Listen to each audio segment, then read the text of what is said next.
Morning, kabiyag. Um, I-share ko lang po sa inyo ang experience ko sa kalusugan na about of sakit sa puso na cardiomegaly. Napakahirap po pala nung sakit na to, kabiyag. Hindi ka makahinga, lalong-lalo na sa pagtulog, madali kang mapagod. At parang mapanghinaan ka ng loob kasi parang hindi mo na magagawa ang dating ginagawa mo noon kasi madali kang mapagod.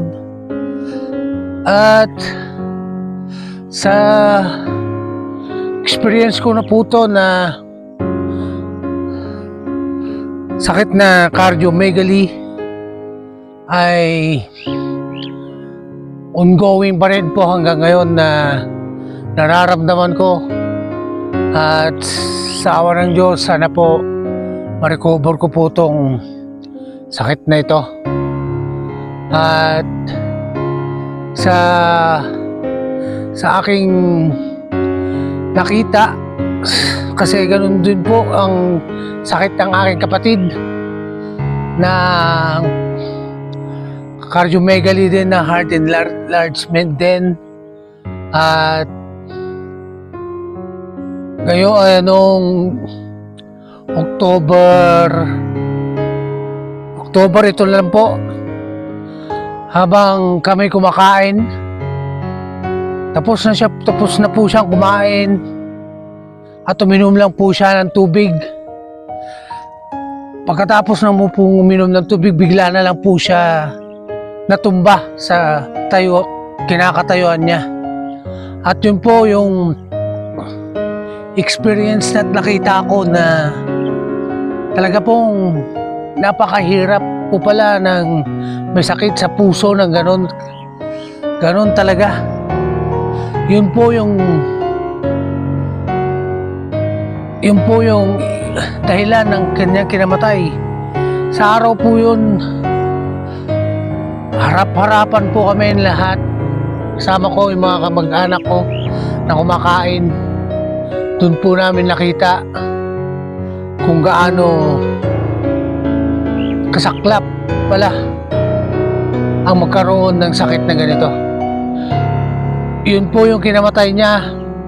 Sa kinakatayuan niya po, bigla na po siyang natumba at doon na lang po nawalan na po siya ng hininga.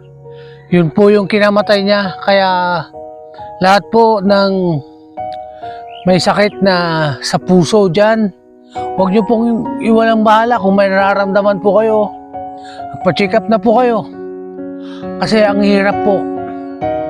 Kasi sa experience ko na lang po at nakita ko sa aking kapatid na dumadaan po sa sakit na yun. Parang masakit po sa amin na yung bigla niyang pagkamatay, pero yun na siguro po ang kagustuhan ng Diyos. At para hindi na po siya maghirap, biglaan na lang po siya namatay dahil sa sakit na sa puso, kabiyag. Kaya lahat po, huwag niyo pong iwalang bahala po. Kapag may nararamdaman po kayo, magpa-check up na po kayo. Kasi hindi natin alam. Ngayon, sa kaharap mo, okay lang po siya. Sa harap-harapan, okay lang po yung pakiramdam mo.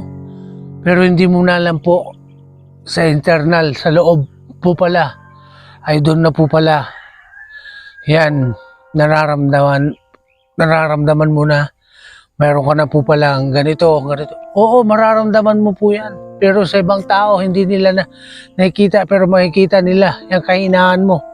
Kaya dapat sabihin mo kung ano po yung nararamdaman mo. Pagsabi mo sa kamag-anak mo.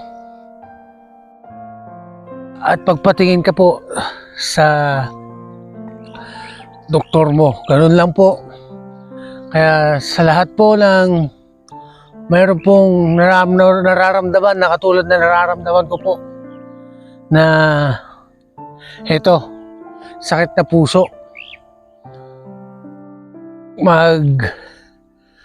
Huwag niyo pong walang bahala po ang iyong kalusugan.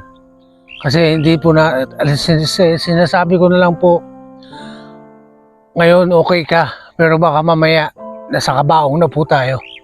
Hindi natin alam. Kasi sa experience ko na lang po sa nakita ko sa kapatid ko.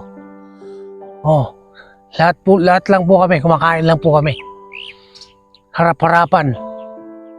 Natumba na lang po siya sa kanyang kinakatayuan. Sa pagkatumba na po yun, doon na po siya nalagutan ng hininga. Kaya, share ko lang po sa inyo lahat ng sa experience ko pong ganito. Kaya wag po kayong walang bahala. Okay lang ako, Huwag niyo sabihin yung ganyan. Kung may nararamdaman na po kayo, check up na po tayo. Kasi mahirap po. Baka hindi na po tayo magsisisi sa huli kung mawala na po tayo sa mundong ito. Kaya hanggang sa muli po at maraming salamat po. Hanggang sa muli.